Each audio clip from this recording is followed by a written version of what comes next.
So this perhaps isn't the most interesting video I've ever made, but this is Karndean vinyl flooring. This is Van Gogh Country Oak, this particular colour. We got a range of samples and decided what was going to suit best the wood that we had already in terms of furniture, and this is the colour that we went for. In terms of the quality of this, they do, I think, I don't know if it's 2 or 3 different levels. We went for the slightly higher level, which I think we were told was the one that was used by places like Marks and Spencer. I think it just means that the vinyl is ever so slightly thicker, but you're only talking about a millimetre or so. But this also comes with a lifetime guarantee, whatever that means. So the vinyl flooring itself is probably about the thickness of maybe a 1 pence piece. It's very, very thin. And it comes in planks, which go from there to around about there, so they're not too long, and you can see the joins. Our house is constructed with a concrete floor. I'm assuming it would work the same on a wooden floor as well, but what they did was they had to obviously completely make the concrete floor as level as they could, and then they put a special levelling compound down because everything has to be completely level, partly for the guarantee on the Karndean as well. And then each plank is stuck down with sealant. It took about, I think, a day or so to clean the concrete and do the levelling compound, and then it was a day to lay most of it, and then there was another half a day or so. So if we in the downstairs bathroom, we've still got tiles in there, and so they just put one of these door bars in to cover that join. And if we go through into the dining room and the extension and kitchen, it'll hopefully give you a sense of the area that we did. There's a utility through there as well that we did too.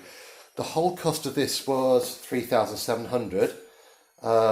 But that's obviously where we live, so I don't know whether it's going to be slightly more expensive where you might be. In terms of how it's finished, I think you can lay these things under the skirting or up to the skirting. We already had the skirting in place, and so I think it was laid up to the skirting, and then they do a bead to cover the join. Initially, that beading, that sealant, was a little bit too thick, and I didn't like it, so I got them to put it in a little bit thinner. In terms of looking after it, it's absolutely fantastic. It's dead easy. You just give it a normal clean. You can't steam clean it, but you just give it a normal clean with water, and they have a special cleaning fluid that you're supposed to use. Every year, you're also supposed to kind of give it a deep clean to take off I don't know, the tiniest top layer, and then you put some more special Karndean product over it. I don't think we've done that process yet, and we've had it for about 3 years or so. So we just clean it probably on a weekly basis or so. It's very, very hard wearing. I mean, there's probably a few slight scratches, but nothing particularly obvious.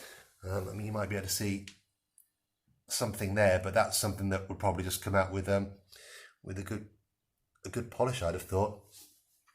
The planks themselves, I think, are basically printed vinyl with a clear vinyl covering. In terms of how they feel, they're not completely smooth. They've got a bit of a grain to them. If you run your fingers lengthwise, you can't really feel it, but if you run your finger across, you can feel a slight grain. It's worth getting some samples so that you can have a look at it and get a sense of what you prefer. So obviously it runs all the way out to these patio doors, which then goes out to the garden, and it gets a huge amount of wear, as you can imagine, but has been absolutely fantastic. In terms of then what we did to the lounge, we decided to retain carpet in there, and then there's just a door bar. In terms of the carpet we've got, this was actually in the house when we moved in, and I've got no idea what it is, but it's fantastic quality because with having two kids, occasionally you'll get things like orange juice spilt, but we've had no issue ever washing out any spills in there, so that's not been an issue. We could have gone for Karndean in there as well, but I think we wanted something a little bit cozier in the lounge, but something that was easy to clean in the dining area, because the dining area when the kids were young is obviously the area where you'll have food dropped on the floor and that kind of thing. So like I said, the cost was I think 3,700. I think they were here for 2.5-3 days, and we had to use well, I don't know whether you have to, but we used a licensed Karndean supplier, because then that makes sure that you've got the correct guarantee for the product then. Not sure if there's anything else. I think that's probably everything, but if you've got any queries, then just give me a call and I'll be happy to deal with them. Okay, bye.